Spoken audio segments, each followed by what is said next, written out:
الحمد لله رب العالمين والعاقبة للمتقين والصلاة والسلام على سيد الأنبياء والمرسلين وعلى آله وأصحابه أجمعين. قال الله تبارك وتعالى: لا تحزن إن الله معنا إلى آخر الآية. கண்ணியத்துக்கும் பெருமதிப்புக்குரிய இஸ்லாமிய பெரியோர்களே, நண்பர்களே, அல்லாஹ்வுடைய கருணையின் வெளிப்பாடு அல்லாஹ் சுப்ஹானஹு வ தஆலா மீண்டும் மீண்டும் அவனுடைய அருள் வாசலின் பக்கம் நம்மை நகர்த்தி கொண்டே இருக்கிறான். அது வகையில் நாம் எல்லாம் பாக்கியமானவர்கள். நாம் அல்லாஹ்விடத்திலே கேட்டுக்கொண்டே இருக்க வேண்டும், இறைவா, இந்த பாக்கியங்களை நாங்கள் மண்ணுக்கு போகின்ற வாயிலும் எங்களுக்கு கொடுத்தருள் புரிவாயாக, எங்களுடைய சந்ததிகளுக்கும் கொடுப்பாயாக. எங்களுடைய உயிரினும் மேலான கண்மணி ரசூலுல்லாஹி ஸல்லல்லாஹு அலைஹி வஸல்லம் அவருடைய பாக்கியம் நிறைந்த ஷஃபாத்துகளிலே எங்களை சேர்த்துக் கொள்வாயாக என்ற துவாக்களை நாம் மீண்டும் மீண்டும் அல்லாஹ்விடத்திலே கேட்டுக்கொண்டே இருக்க வேண்டும். அல்லாஹ் நல்ல நசீபுகளை கொடுப்பானாக. கண்ணியமானவர்களே, உலகத்தில் சில விஷயங்கள் இருக்குது, அந்த விஷயங்கள் உடலுக்கு பாதிப்பு ஏற்படுது. சில விஷயங்கள் உலகத்தில் இருக்குது, அது என்ன செய்யும்? உடலுக்கு பாதிப்பு ஏற்படுத்தும். இன்னும் சில விஷயங்கள் இருக்குது, மனசுக்கு பாதிப்பு ஏற்படுத்தும். ஆனால் மனசுக்கும் உடம்புக்கும் பாதிப்பு ஏற்படுத்தக்கூடிய ஒரு விஷயம் இருக்குதுன்னு சொன்னால் அது கவலை தான். உடம்புக்கும் பாதிப்பு இருக்கும், மனசுக்கும் பாதிப்பு இருக்கும். நம்முடைய எல்லா நடைமுறைகள்லையும் இந்த கவலை வெளிப்படும். ஒவ்வொருத்தருக்கும் ஒவ்வொரு கவலையுடைய அளவுகளில் வித்தியாசம் இருக்குது. சின்ன பிள்ளைக்கு சாக்லேட் வாங்கி தரலங்கிற கவலை, அதனால் மூஞ்சியை தொங்க போட்டு உட்காந்துருக்கும், யார்கிட்டையும் பேசாது, முகத்தை திருப்பும். ஸ்கூல் படிக்கிறவனுக்கு பரீட்சை கவலை, வேலையை படித்து முடித்தவனுக்கு வேலை கவலை, வேலை பார்த்துக்கிட்டு இருக்கவங்களுக்கு சம்பாத்திய கவலை, சம்பாதிச்சவங்களுக்கு உடல்நல கவலை. இப்படியாக கவலை என்பது அவருடைய தகுதிக்கு தகுந்தவாறு இருந்து கொண்டே இருக்குது. கவலை இல்லாத மனிதர்கள் இந்த உலகத்தில் இல்லைங்கிற அளவுக்கு உண்டான சூழ்நிலைகள் தான் இருக்குது. அப்போ இந்த கவலையின் போது ரசூலுடைய வாழ்க்கை எப்படி இருந்தது? மனுஷனுக்கு அல்லாஹ் சுப்ஹானஹு வ தஆலா நபியுடைய வாழ்க்கையை எப்படி கொடுத்துருக்கான்னு சொன்னால், எல்லா நிலைகள்லையும் உங்கள்கிட்ட என்ன இருக்குது? நபிகிட்ட வழிகாட்டல் இருக்குது. லக்கது கான லக்கும் ஃபீ ரசூலில்லாஹி உஸ்வத்துன் ஹஸனா. நீங்கள் எவ்வளோ பெரிய ஆளாக வேணால் இருங்க, உலகத்தில் என்னவா வேணால் இருங்க. நீங்கள் தொழிலாளியாக இருங்க, முதலாளியாக இருங்க, பணக்காரனாக இருங்க, கோடீஸ்வரனாக இருங்க, அரசனாக இருங்க, ஒரு சாதாரண கடைநிலை ஊழியராக இருங்க, எப்படி வேணால் இருங்க. லக்கது கான லக்கும் ஃபீ ரசூலில்லாஹி உஸ்வத்துன் ஹஸனா. உங்களுக்கு நபியுடைய வாழ்க்கையில் என்ன இருக்குது? அழகிய முன்மாதிரி இருக்குது. அப்போ கவலையான நேரங்களிலே ரசூலுல்லாஹி ஸல்லல்லாஹு அலைஹி வஸல்லம் எப்படி நடந்து கொள்ள வேண்டும் என்று சொல்லியிருக்கிறார்கள். அந்த விஷயங்களை நாம் முதல்ல கவனத்தில் எடுத்துக்கொள்ளணும். அதில் முதலாக ஹதீஸ்களில் வருகிறது, வார்த்தைகளிலே கவனம் இருக்க வேண்டும். கவலை, சங்கடம், நெருக்கடி வரும்போது நம்முடைய வார்த்தைகள் என்ன செய்யணும்? கவனம் இருக்கணும். அல்லாஹ்க்கு கண்ணு இருக்கான்னு தெரில, அல்லாஹ் என்னையை மட்டும்தான் இப்படி சோதிப்பானா? அவனுக்கு ஒன்றுமே இல்லையா? இரக்கமே இல்லையா? அவனுக்கு அந்த தன்மை இல்லையா? இந்த தன்மை இல்லையா? அவன் என்ன செய்கிறான்? என்னை பார்க்குறானா இல்லையா? கண்ணியமாக எங்களுடைய வார்த்தைகளிலே நாங்கள் ரப்பிடம் அந்த கவலையான நேரங்களிலே நாங்கள் எங்களை கட்டுப்படுத்தி கொள்ள வேண்டும். ஒரு நேரத்தில் ஒரு பெண்மணி, அவங்களுடைய குழந்தை இறந்துருச்சு. அவங்க என்ன செஞ்சாங்க? அந்த இறந்த குழந்தையை அடக்கப்பட்ட அந்த கபுருஸ்தானில் உட்கார்ந்து அழுதுகிட்டு இருந்தாங்க. ரசூலுல்லாஹி ஸல்லல்லாஹு அலைஹி வஸல்லம் கிட்ட போகும்போது, ஏமா இப்படிலாம் என்ன செய்யக்கூடாது, இங்கே வந்து அழுதுகிட்டு இருக்கக்கூடாது அப்படின்னு சொல்லும்போது, உங்களுக்கு என்ன தெரியும் என் வேதனையும் வலியை பற்றி, கிளம்பி போங்க அப்படின்னு சொல்லிட்டாங்க. கொஞ்சம் நேரம் கழிச்சு தான் தெரிஞ்சு வந்தது ரசூலுன்னு சொல்லி உடனே ஓடி போய் மன்னிப்பு கேட்டாங்க. அப்புறம் நபி ஸல்லல்லாஹு அலைஹி வஸல்லம் இந்த உலகத்தில் வாழக்கூடிய மனிதர்களுக்கு எல்லாருக்கும் மௌத் இருக்குது, இந்த விஷயங்களையும் சொல்லிட்டு சொன்னாங்க, பொறுமை அப்படிங்கிறது இருக்குது, அது ஆரம்பத்திலே உண்டாகணும், அதுக்கு பேர் தான் பொறுமைன்னு சொன்னாங்க.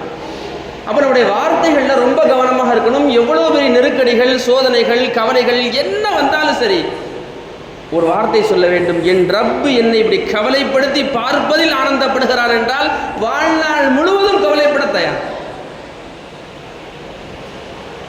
எப்படி? என் ரப்பு அதை பிரியப்படுகிறான், நான் அவனுடைய அடிமை, அவனின் எஜமானன், என்னை அவன் கவலைப்படுத்தி பார்ப்பதில் அவனுக்கு சந்தோஷம் என்றால் நான் அந்த கவலையை ஏற்றுக்கொள்கிறேன்.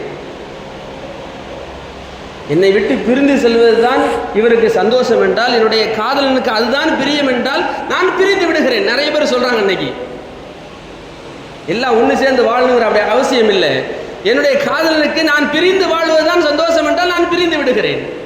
அதே மாதிரி என் ரப்புக்கு நான் கவலைப்பட்டு அழுவது, நான் கவலைப்பட்டு அமர்ந்து உட்கார்ந்திருப்பது தான், அதை பார்ப்பது தான் என்னுடைய ரப்புக்கு ஆசை என்றால், அதுதான் சந்தோஷம் என்றால், நான் வாழ்நாள் முழுவதும் கவலைப்பட தயார் என்ற இடத்துக்கு நாம் வர வேண்டும். அப்படி வந்துட்டோம்னா என்ன செய்யாது, கவலையில் அதை சொல்ல இதை சொல்ல நடக்காது. முதல் விஷயம். ரெண்டாவது என்னன்னா, கவலையை தூக்கிக்கிட்டு அங்கே இங்கே அலையக்கூடாது. பார்க்குற ஆள்கிட்டலான்னு சொல்கிறது சின்ன பிள்ளைகள் செய்யும்ல. சின்ன பிள்ளைகள் என்ன செய்யும், எங்கிட்ட கீழே விழுந்துடும், அடிபட்டுச்சு, எதாவது நினச்சி வச்சுக்கலேன், நல்லாப்பா பார்த்தா சொல்லுவோம், நல்லாப்பா அங்கே இருங்கோ, கீழே விழுந்துட்டேன், இம்முனிக்கான தான் இருக்கும், கீழே விழுந்துட்டேன் காமிக்கும். சரிப்பா சரிப்பா எல்லாம் லேசாக்கிறோம், இப்போ மருந்து போடுவோம்ப்பா, செலவாக சொல்லுவோம்ப்பா, ஏதாவது சொல்லுவார்.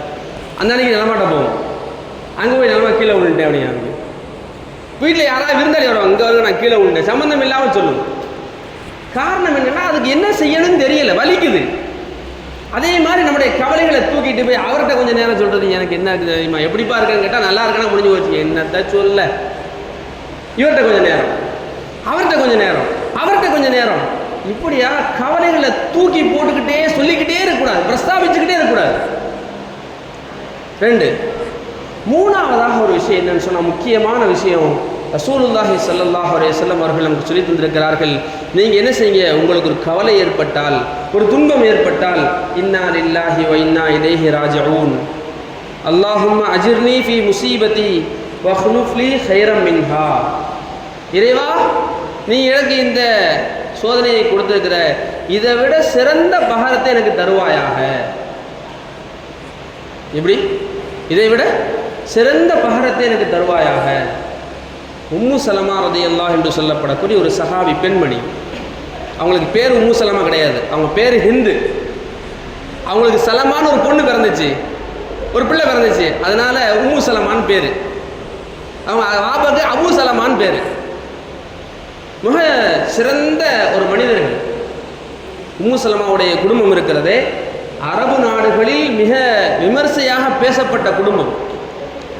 அள்ளி அள்ளி வாரி வாரி இறைக்கக்கூடிய அவருடைய தந்தை ரொம்ப பணக்கார குடும்பங்கள்.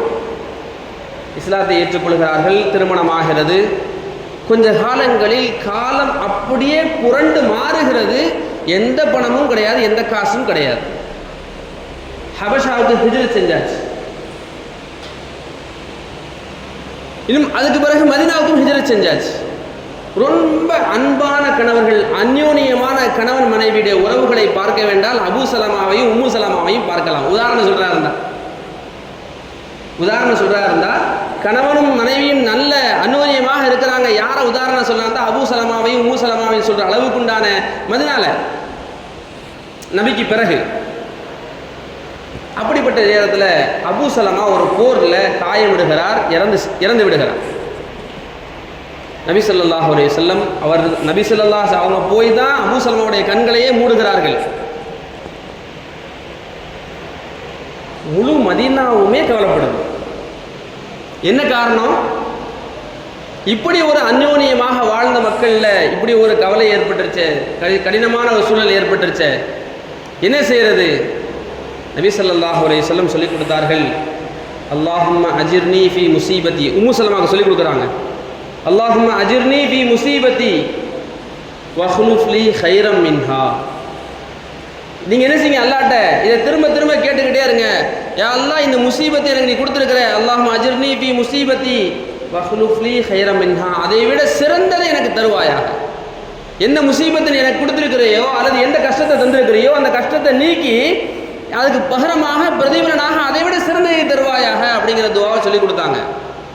உம்மு சலமாக்கு ஒரு மனசில் ஒரு விஷயம், என் கணவனை விட என்ன எனக்கு பெருசாக தந்துட முடியும்?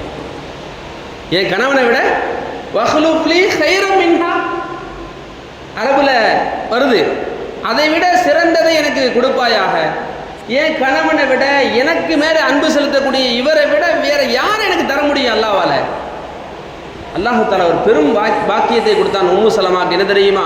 இத்தாவுடைய காலங்களுக்கு பிறகு நபி ஸல்லல்லாஹு அலைஹி வஸல்லம் அவர்களே உம்மு சலமா திருமணம் செய்து கொண்டார். அபூ சலமாவுடைய சிறந்த கணவரை யார் கொடுத்தா? அல்லாஹ் கொடுத்தான். யார? நபியே கொடுத்தான்.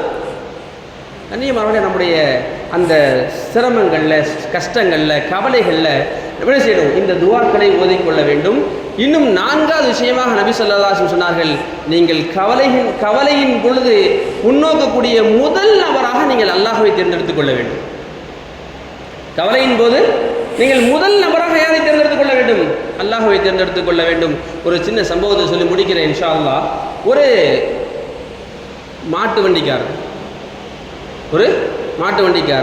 2 மாடு, ஒரு வண்டி, அவர் வண்டி ஓட்டுறாரு. அவருடைய வேலை என்னன்னு சொன்னால், ஒரு ரயில்வே ஸ்டேஷன்லேருந்து யாரையா கொண்டு அங்கிட்டு விடுவார். ஆட்டோ மாதிரி, அவர் ரிக்ஷா மாதிரி.